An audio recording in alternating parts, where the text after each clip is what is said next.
Halo semua, semoga Anda dalam keadaan sehat. Hari ini kita akan belajar tentang mikrobiologi dan kenapa kita harus tahu tentang mikrobiologi. Mikrobiologi adalah ilmu yang mempelajari tentang mikroorganisme seperti bakteri, virus, ataupun jamur. Muncul sebagai single cells atau berkelompok yang karena ukurannya sangat kecil hanya bisa dilihat dengan bantuan mikroskop. Mikroorganisme juga merupakan sesuatu yang hidup karena ada tanda-tanda seperti metabolisme, pembentukan energi, berdiferensiasi dalam proses perkembangan,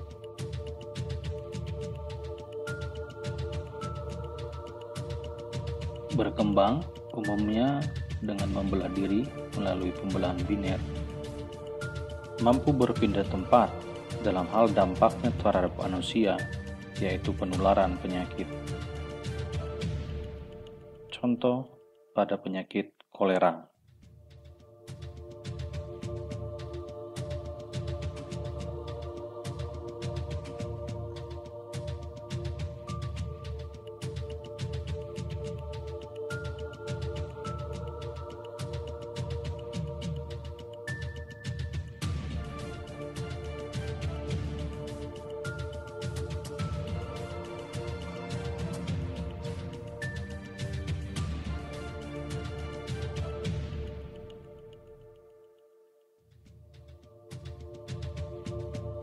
Dan mampu berevolusi. Jika keadaan lingkungannya kurang menguntungkan, maka untuk bertahan hidup, dia harus menyesuaikan dirinya.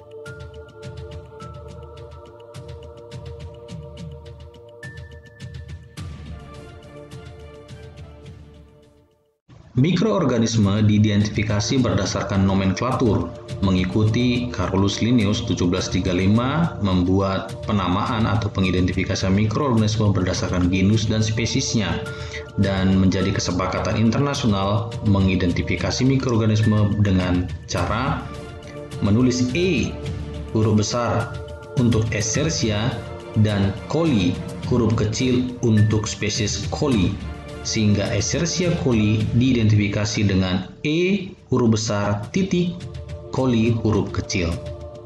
Secara filogenetik, mikroorganisme diklasifikasikan menjadi prokariotik dan eukariotik.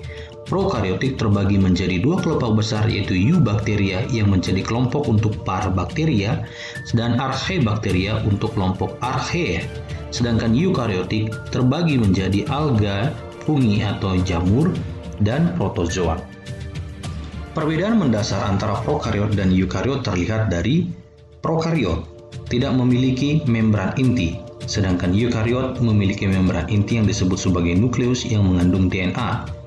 DNA pada prokariot berbentuk sirkular dan satu kromosom, sementara pada eukariot DNA berbentuk linear dan tersusun dari beberapa kromosom.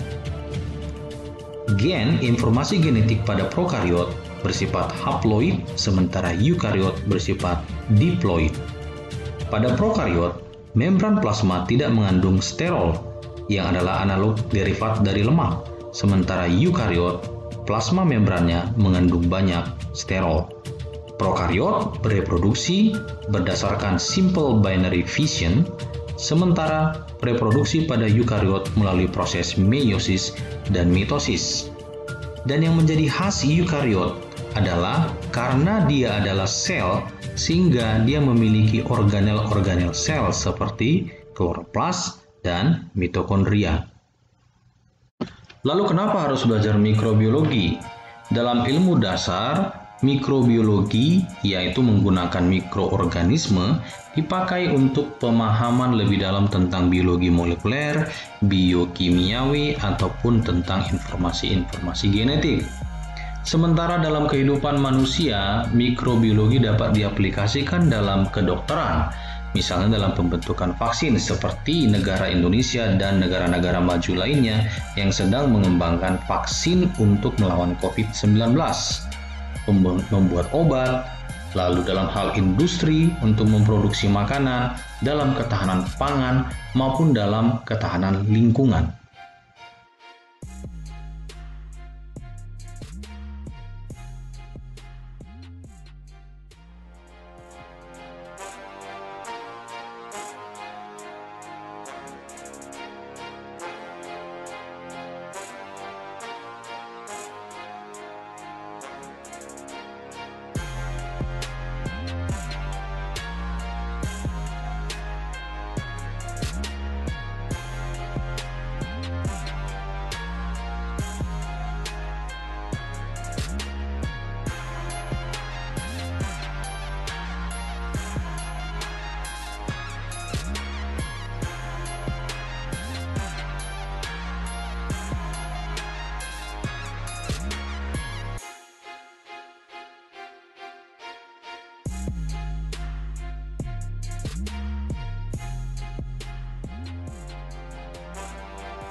Diversitas dari mikroba atau mikroorganisme dapat dilihat dari bentuk, dapat dilihat bagaimana cara dia bergerak, bagaimana cara dia berkembang biak, bagaimana cara dia menyesuaikan diri atau berevolusi dalam tujuan mempertahankan hidupnya. Bakteri.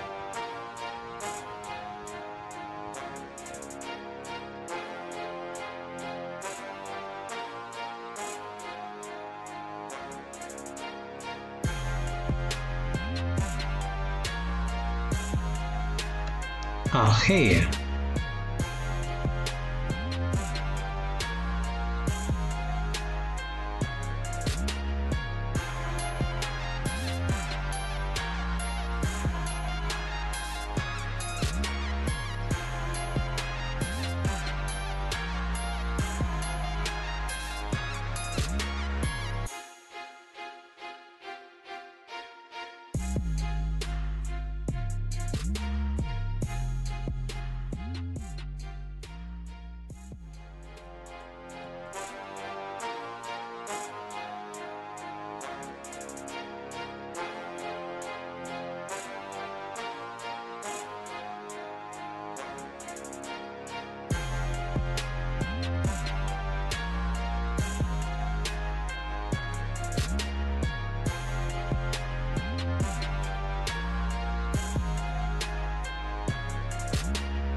Fungi atau jamur.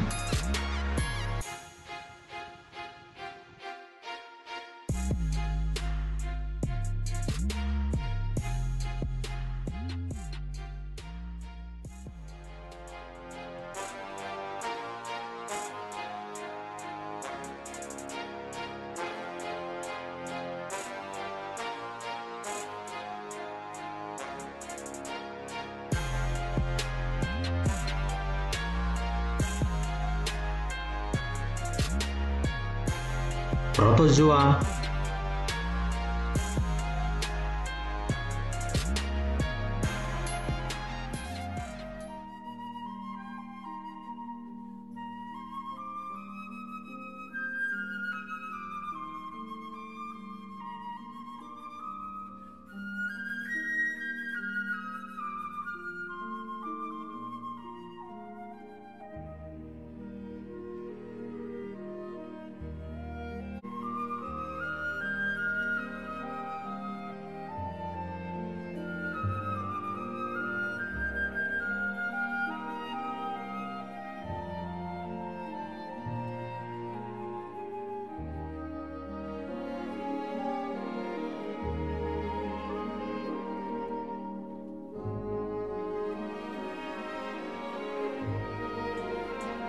Alga.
Virus. Tiny. Very tiny. You cannot visibly see them. In fact, they are so small that if bacteria had eyes, even they wouldn't be able to see all of them. Most scientists accept that viruses are not living, but a complex collection of organic matter that is able to self-replicate. They mostly consist of a shell made of protein, which inside contains either DNA or RNA, with enzymes for replication and manipulation of their genetic materials. Are you still with me? Good. Let's look more closely. A virus is actually just a piece or strand of genetic information, usually DNA or RNA, which can be single or double-stranded. This is the virus's genome. It uses this with the help of The virus uses its outer protein coat, covered in small molecular receptors, to bind and join to the membrane of a cell. This is essential, as it is what determines which cells a virus is able to infect. Once joined, the virus uses several complicated biological pathways in order to force the cell to either accept its genetic material or take in the entire virus itself. Once in the cell, the virus will then begin to use its molecular arsenal to hijack the cell's protein manufacturing systems and DNA replication mechanism. After the virus has integrated itself into the cell's own DNA, the cell will then replicate its DNA and use it to manufacture proteins. Without the cell even knowing, it produces viral protein shells, filling them with virus DNA, effectively making copies of the virus and assembling them. Parasit. Okay, so we're just at the start of the small intestine, and we can just about see, this is the first glimpse of one of the tapeworms. This worm is probably between 1 and 2 meters in length. You can see how closely the worm is associated with the intestine. We have the wall of the intestine closing in around the worm, so very tightly adhered to it. The segments themselves increase in size as we move down the length of the worm. So this is still quite near the front end because these segments are quite shallow. Okay, I think we can see some much bigger segments here. This is further down the length of that worm, getting towards the back end of it. The segments get bigger, they get more mature. Here we've got the biggest segments here. So these segments are probably about 1 centimeter or so in size, and again dipping back down into the back parts of the intestine. Okay, so here we have a fairly sexually mature segment here. It's ready to start producing eggs, and the animals themselves self-fertilize, so there are male and female parts within this segment, and self-fertilization takes place. The whole of the segment will then become completely full of eggs and will eventually detach from the worm and pass out in the fecal material. Semoga informasi yang sudah Anda dengarkan tadi dapat bermanfaat dan menambah wawasan kita semua. Terima kasih sudah menonton. Sehat selalu.